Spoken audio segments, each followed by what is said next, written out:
Removing a processor.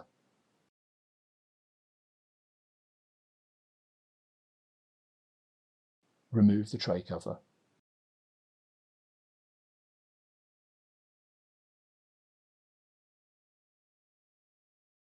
Unfasten the 5 screws to loosen the quick connect.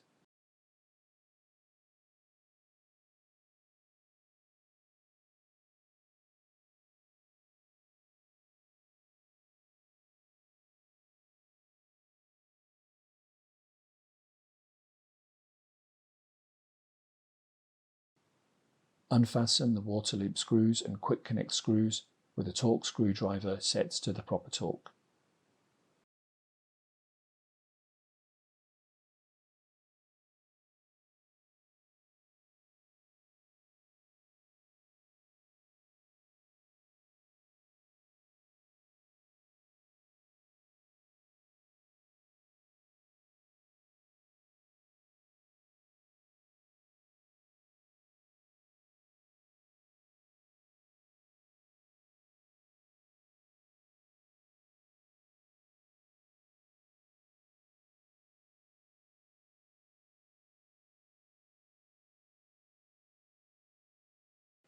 Gently put the water loop carrier down and ensure it is seated firmly on the water loop.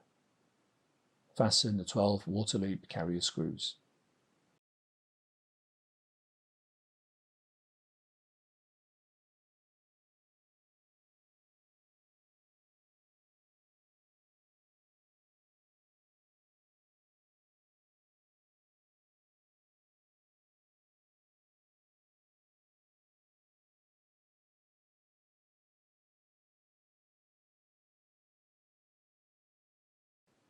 Using a torque screwdriver set to the proper torque, unfasten the processor cold plate screws, following the screw sequence specified on the processor cold plate.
Pull the latch on the water loop carrier to separate the water loop from the processors. Carefully turn over the water loop so that one half is sitting on top of the other half. Use a Torx T20 screwdriver to unfasten the retention frame screw and then rotate the retention frame to the open position. Lift up the rail frame, hold the blue tab of the processor carrier, and then slide the processor carrier out of the rail frame.